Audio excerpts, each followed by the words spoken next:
cleaning service for the entire time that they've lived in their home.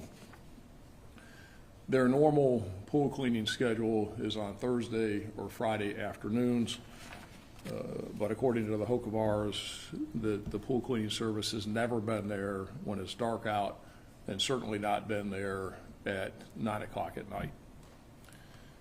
Carl, with a K, Pollock, P-O-L-E-K, works for Bay Area Pool Techs, and he has been cleaning the Hokavars pool for about the last 6 months to 1 year.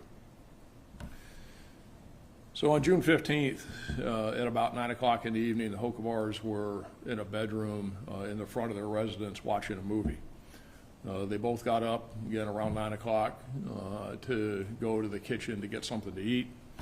As Yana entered the family room area, which is towards the back of the house, she heard noise coming from the back area, the pool deck area, where they have a screened lanai. So the back area is totally screened in. There's doors you have to open to get onto the lanai, so it's kind of an extension of their home through a set of sliding glass doors, and then there's also a side door that gets out to the back area. There were blinds that were covering the sliders, and they were closed. Yana looked out, kind of on a corner of the sliders by the blind. She looked out, and she saw clearly a male subject on their pool deck. Yana said that she didn't recognize the person. There was not supposed to be anybody at their home, not anybody on their pool deck, not anybody on their lanai. And where she saw this person was within a few feet of the sliding glass doors, again, on the pool deck. She said that as she saw this person who was out there, she didn't recognize him, and that he was, again, a few feet away from the sliders and actually moving toward the door. She obviously became concerned at that point. She locked the side door and yelled to her husband Bradley that there was someone on the pool deck. Bradley Hokavar stated that he immediately became concerned because there wasn't supposed to be anybody at their home, on their pool deck, etc. That Yana was obviously concerned, and he was concerned that somebody was coming into their home. He yelled to the person to get out or go away several times. They waited a brief period. Yana told Bradley that she still heard noise and that the person was still on the pool deck despite being yelled at to go away. Yana picked up the phone, she called 911, and much of what transpired from that point forward is captured on the 9/11 audio recording that we're going to play for you. There's also video from the Hokavars pool deck camera that we're also going to play. So at that point, after being told by Yana that she still heard noises, and they both believed the person was still out on the pool deck, and again, this is within feet of the sliders, and didn't recognize the person, Bradley Hokavar went to his bedroom and removed his Colt M4 carbine rifle from the closet. Now, this Colt M4 carbine rifle is what most people would call an AR-15 rifle. The rifle has a 30-round magazine. The magazine was fully loaded, but the gun did not have a round chamber. Bradley Hokavar returned to the family room, and Yana was on the phone with 911. Bradley took up a position behind the couch, and so his wife's on the phone with 911. He and his wife are behind the couch looking out, but they really can't see out because the blinds are shut. So all they know is that she clearly saw a guy out there, heard noise, saw the guy coming toward the window, the blinds are shut, he had yelled at the guy to go away, but the person was clearly still there. And at that point, he saw a flashlight, and he saw the flashlight coming toward the house, toward the doors, as if the person with the flashlight was coming into the house. And because of what he saw, that he decided to fire. Now, what I just explained to you, and you'll see it in the video, is consistent with the video because Carl Pollock, who was their pool guy, was on the pool deck with a flashlight moving toward the doors at the time then Hokovar says that's what he saw and he fired. So again, just to kind of recap it, what Hokovar says at this point is his wife clearly saw an unknown male on their deck within feet of their doors. He had yelled at the person and warned them to leave, that the person was moving toward the doors with a flashlight. He was in fear for his wife's and his safety because the person was coming into their home. So at that point, he fired 2 rounds from the rifle. When Hokovar fired, again, the blinds were closed so that he couldn't see exactly who was out there, but he could see the flashlight and knew that it was from a person, and from what his wife saw, the person was moving toward the doors after having been warned to go away. So when Hokovar fired, you'll see it in the video, it's established that, again, Pollock was on the pool deck with a light moving toward the sliding glass doors. So when Hokovar fired, you'll see it in the video, Pollock was turning away and he was hit with glass and shrapnel from the rounds. So he wasn't per se shot. He was struck with, in the back, he was struck with shrapnel from the rounds and glass. Pollock immediately ran from the lanai. Jana Hokovar remained on the line with 911 as deputies were responding. And again, Bradley Hokovar still couldn't see out the back windows, but both he and Jana stated that they still heard noise and believed the person was still on the back deck. So 47 seconds after he fired the first 2 rounds, and 47 seconds after Pollock actually ran away, but again, they still say they heard noise out there, Bradley Hokovar fired additional rounds, and then 25 seconds after that, he fired more rounds. In total, Bradley Hokovar fired 30 rounds from the rifle in about 90 seconds. And only the first 2 rounds were fired when Pollock was on the pool deck. The remaining rounds, he was actually gone. So as we talked to Carl Pollock, he was the Hokovar's pool cleaner. He had been in the neighborhood cleaning pools. They were behind schedule, and that's why he went to their home at 9 p.m. Pollock did not knock on the door. He didn't call or make any attempt to notify the Hokovars that he would be entering their back lanai and going on to their pool deck at 9 p.m. Again, when Pollock entered, he did so through a side door. He placed his equipment on the ground, and you'll see in the video, it looks like he waves towards the glass, but the blinds were shut, and Jana Hokovar says that she didn't recognize him at all, had no idea who it was, and she just saw the male figure. And you'll hear that in the 911 recording. It's obvious that she didn't know who it was and that she was concerned.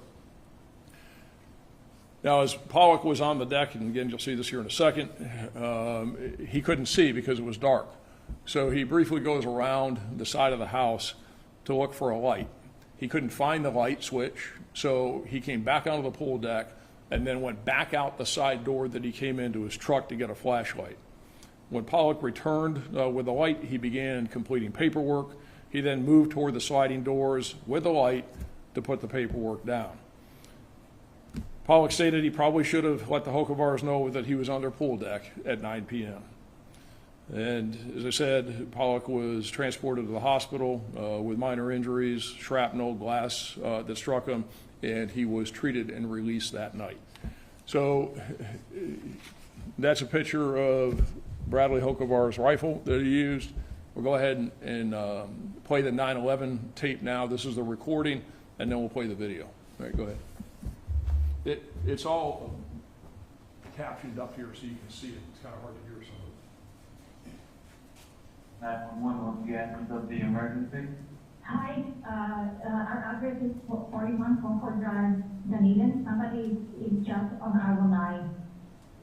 Somebody is around our house.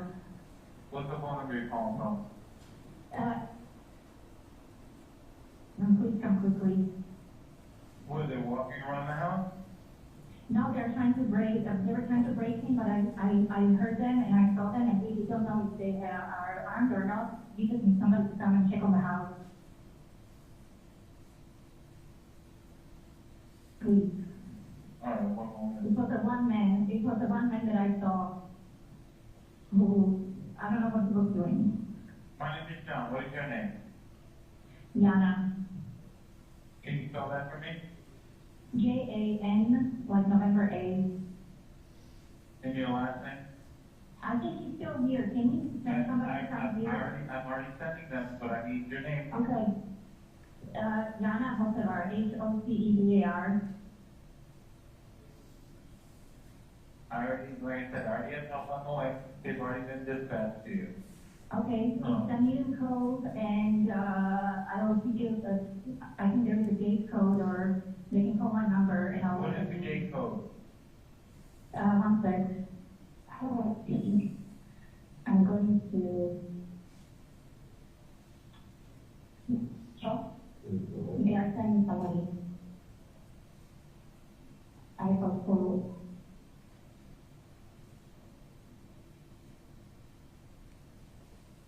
Okay, so.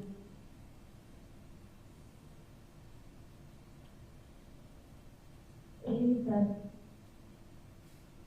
And.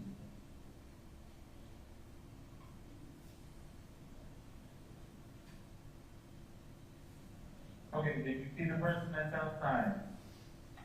Yes, it's okay. What, is it a white male, black male, Hispanic male? They are, I couldn't tell, I think it was white, but I couldn't tell. How old did he look? Maybe 40, 30, younger, not old. Okay, and what color shirt did he have on? So he was no one eye, it was completely dark.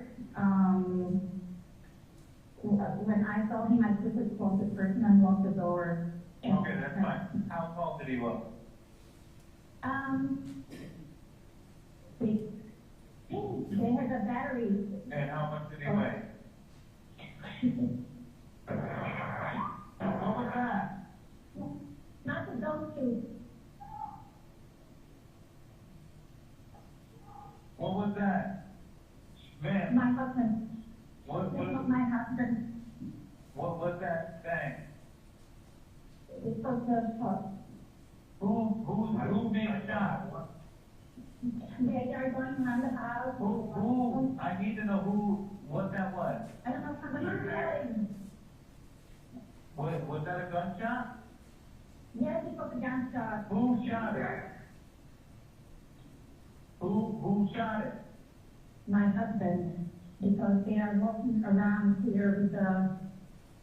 What kind of gun does he have? Stop shooting. Stop shooting. Stop shooting. Stop shooting the gun. Stop smoking. Stop. I need him to stop shooting the gun. Okay, stop. Stop. Stop. Stop. Put it down.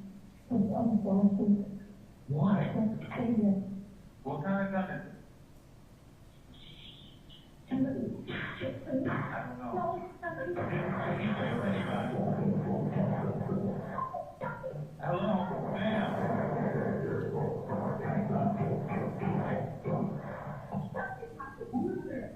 Stop it, please. Stop it, stop it. Stop it, please. Why? I need him to stop shooting the gun. Where are you? Where's the... I need him to put down the gun, ma'am. I need the police. Ma'am, I need him to put down the gun. You put it down. You put it What down. kind of gun is it? I don't know what to say. Is anyone shot? We don't know. No, we don't want to get out of the house. The alarm's going. What was he shooting at? I don't know. Who's outside? We are waiting for somebody to come and help. Nothing stuff. What? Come on. Nothing. Hey, now, send somebody here. What kind of gun is it? It's an AR. I just need somebody to come in, please. They're on the way. They're coming as fast as they can. Please narrow it down. The gun's down. Come here, come here. Is that police? Who is here? Who's here?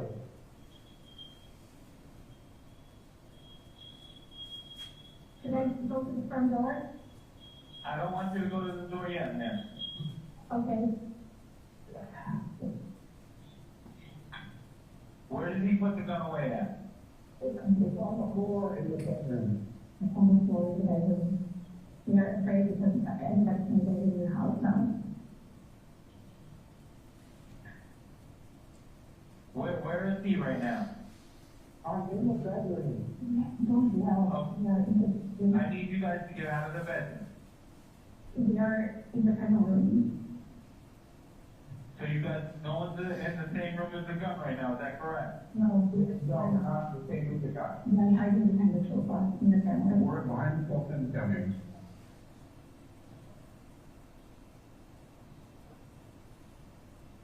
What happened? What family room? In the family room. You guys are in, Yes, in the family room.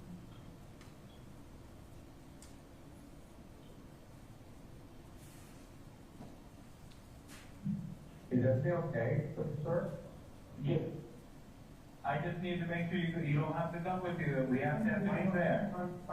No, we don't, it's in a different room. We are okay. Goddamn. Okay, are the deputies there? We don't know. Alright, I want you guys to stay in the house for right now, okay? Okay. What happened? Nothing, I don't know. Goddamn, shut up. Who fucking? Yeah. We were right to open the door if the deputies are here. One moment, let me. My I'm God. afraid to go to the Did I hurt somebody that well before? No, you didn't. No. No, shoot. No, nothing, please. Please. Okay? Okay, go to the front door, ma'am. Okay. My husband will stay here. The president is not this time. That comes here with my husband. Okay, When he has to behind us. Okay? We are at the front door this year. they're there? Are the deputies there? No. Okay, I want you to stay by the front door. Okay, we are by the front door, I'm going to turn the light I on. want you to put your hands in the air. I need you guys to raise your hands up as you come out the house. Both of you guys need to have your hands in the air. Yes. And come out the front door.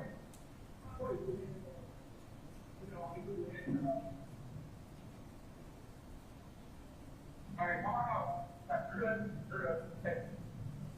Okay. Okay. All right, they'll take over from here. I'm gonna let you go now. Okay, thank you.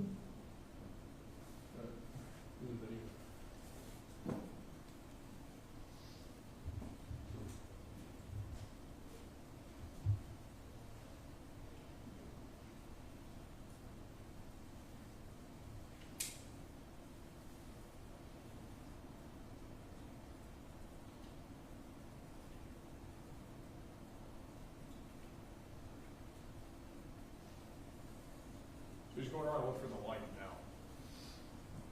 This is dark.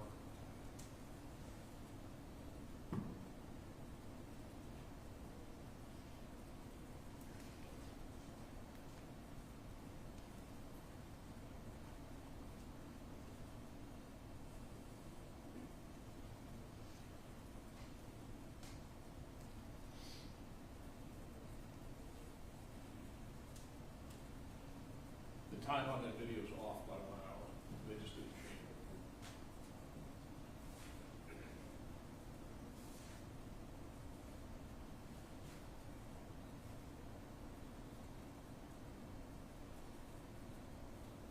So now he's going to his truck to get his flashlight.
stop it.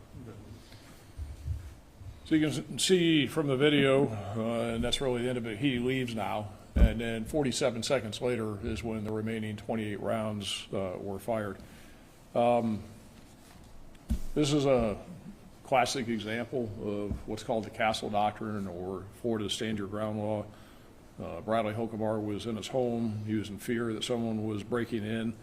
The evidence from the video and from his statements, the audio, his wife's statements on the video, and to detectives, that there's no crime that was committed. He was in his home. He was defending what he thought was an intruder coming into his house where he and his wife were. It's an unfortunate set of circumstances. When we talk to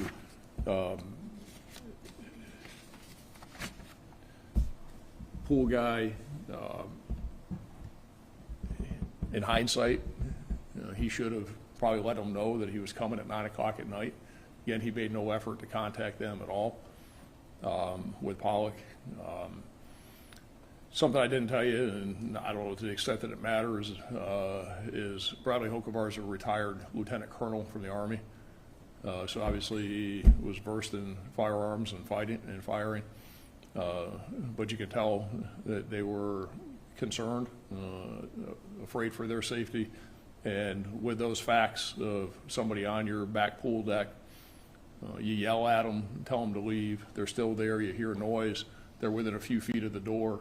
And then you see the flashlight, and the flashlight's coming toward the doors, and that's when he fired. And again, it's consistent with the video. So it's fortunate that Pollock wasn't seriously injured. There's a lot of shots that were fired, and the bulk of those shots were after Pollock had left the pool deck. So this is one of those things that, I guess if I was going to sum it up, I mean, it's a terrible set of circumstances, but it's unfortunate, avoidable, but it wasn't in this case. It's probably one of those things that I would call lawful but awful. I mean, it's lawful, but it's just an awful set of circumstances.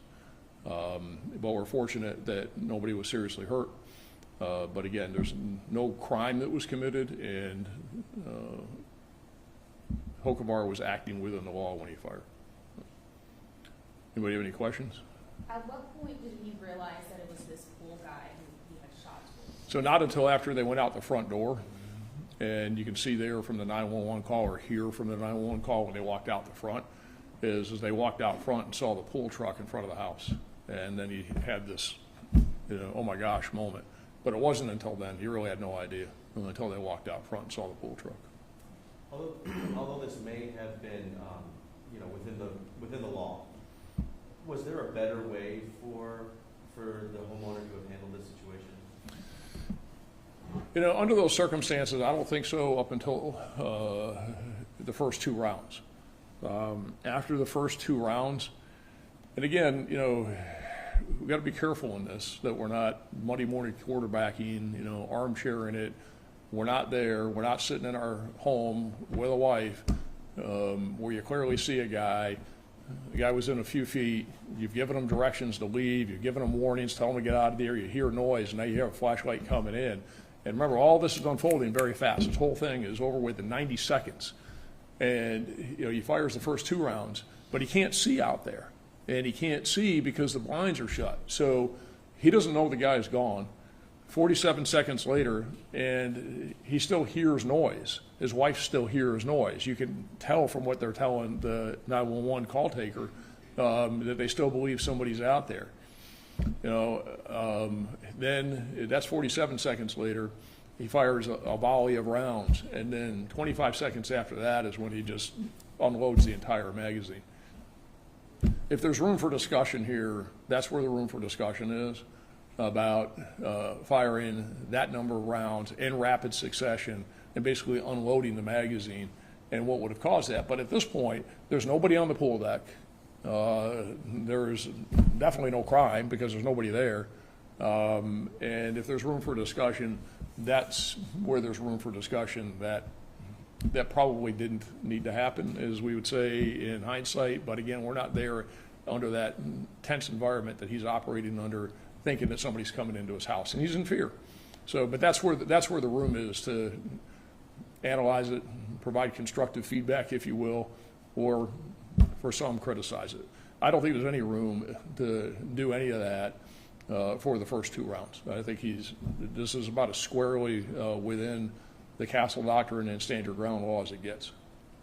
As a law enforcement sheriff yourself here, would you recommend somebody, because I'm sure we're going to see comments as somebody saying, why didn't you just go look out the blinds? Why didn't you look out another window to see if you could see what's on the, I mean, what do you think? Yeah, no, I don't think that that's a reasonable suggestion that somebody should have done. When you have that situation, it's 9 o'clock at night, it's totally dark out, and your wife sees clearly a male subject, clearly doesn't recognize him, and you can hear that from the 911 call and tells you, hey, look, there's some guy on our back deck. And this isn't just like an open area. You had to open a door to get in, you're close, you're within a few feet, you're hearing noise, then you verbalize to the person, get away, go away, and you still hear stuff.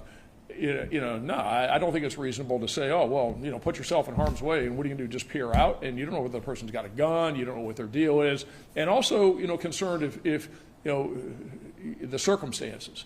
You don't know if they're there to get him personally. You don't know if it's a property crime. You don't know what it is. I tell you what experience does tell me is that tells me that, not necessarily him, is that most people who commit property crimes, when they're confronted, they flee. Okay, but those are thieves. Those are burglars. But there could have been something more here, a lot going in his mind. Again, he's got a military background. There could be somebody there that was there to get him for some reason. He's got a lot of background. And so I don't think that's reasonable. No, I don't think anybody should do that. I would never suggest that somebody do that, because you could end up getting yourself shot. In talking with the pool cleaner, did he acknowledge that he heard the homeowners inside telling him to leave? No, and we don't think he probably did, because we're trying to match this up. Again, the 911 call gives us the audio, and the video is from the camera, but the audio and the video aren't exactly in sync and matched. And the best we can tell, again, I'm just saying that the best we can tell is when he was verbalizing is probably when he ran around the corner to find the light switch. So best we can tell, he probably didn't hear him verbalizing. That's why this is one of those just, situations that in some cases everything just lined up imperfectly. The only thing that lined up right here is that Pollock didn't get shot. That's, a good thing given these circumstances. But other than that, it's just a calamity of situations that lined up, and that's why I say it's lawful but awful. It is awful, but we're fortunate that Pollock didn't get shot. But that's what we think. What were the injuries that he faced? What were those from again? Yeah, shrapnel. So the rounds fragmented as they're going through the glass. So it's fragments from the rounds from their .223 rounds, .223 caliber rounds. So they fragmented and in the glass. So we got hit with the glass. Basically, superficial cuts is what they are. And some of the shrapnel was still in, and the doctor said it'll naturally come out. So he wasn't shot. He was hit with, if you will, flying debris, glass and shrapnel. So basically cuts. Very fortunate. Now, is it normal for these pool companies to just come out, at different hours, or are they usually on this set schedule, or? I don't know. I guess it depends on the pool company you use, but all I can tell you is what we knew here. And what we knew here with this pool company is that they came on Thursdays or Fridays in the afternoon. They never came after dark, and certainly never at 9 o'clock at night. So this was totally out of any norm whatsoever. And there's no way, under any circumstances, that Yana or Bradley Hokovar would have known, could have known, should have known, thought, oh my God, well, that's the pool guy on the back deck. No.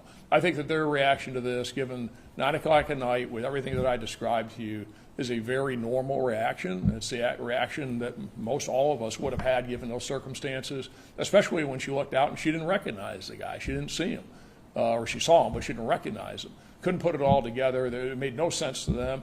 And then you put it together with the verbalization to get out. He doesn't get out. He's close, gets the light, and you can see in there where the flashlight does come. And what Bradley Hokovar says is that when he fired is because the light is now coming toward the door, and he thinks the guy's coming in, and you can clearly see that from the video. He's there with the light, and he's moving towards the doors, and that's when he fired. And the gun did not have the slight delay there. And somebody wanted to look at it like really closely and critically, you'd say that, well, he actually fired when Pollock was actually turning around and moving back. but there was not a round in the chamber. So it wasn't like he was sitting there and, anxious to shoot. He had the magazine that was loaded, but he didn't have a round. He had a rack of rounds. So he hadn't decided, when he took that AR out, it wasn't like he was sitting there and he had decided, I'm going to pull this trigger. He was sitting there, he was waiting, and what was the event that caused him to fire was the flashlight, and he thinks the guy's coming in, so he puts one in the chamber and racks it, and then fires. Which again, cuts to, this wasn't a guy that was sitting there trigger happy wanting to shoot. He was trying to protect himself and his wife, and he was concerned about the circumstances. How lucky are we that a deputy wasn't close by, and might have arrived a minute or two early, in between that first two shots and before he emptied the round? Well, there's a lot of lucky in this thing. Also, lucky, because the facts are the facts, is he also fired, after the first two rounds, he fired 28 more rounds that went out the back of that house, that they didn't go somewhere, there wasn't somebody else around. One of the things that certainly caused this, if you will, and I put that in quotes, was it was 9 o'clock at night. The good part about it was 9 o'clock at night, there's not a lot of people around. There's not, those rounds and 223 rounds, those rifle rounds, will travel a good distance. So there's a lot of good things, that didn't happen here as well. That it could have been much worse. So those rounds didn't hit anything else that he fired off? No. No, I mean, look, I'm not trying to, but you guys are going to go out there. Probably all of you are going to go from here out there is what you're going to do. And you'll see that behind there's a shuffleboard court. So if it was 2 o'clock in the afternoon, which I'm sure you all will get into the what ifs of that, but it was 9 o'clock at night. But yeah, there was. But to answer your question is that thankfully there's nobody out there, and a lot of the rounds we couldn't find because they travel such a good distance. Those rifle rounds will travel, so we couldn't find them. All the shell casings, of course, were recovered inside the house. Anybody got anything else? All right, thanks. Thanks, Sheriff.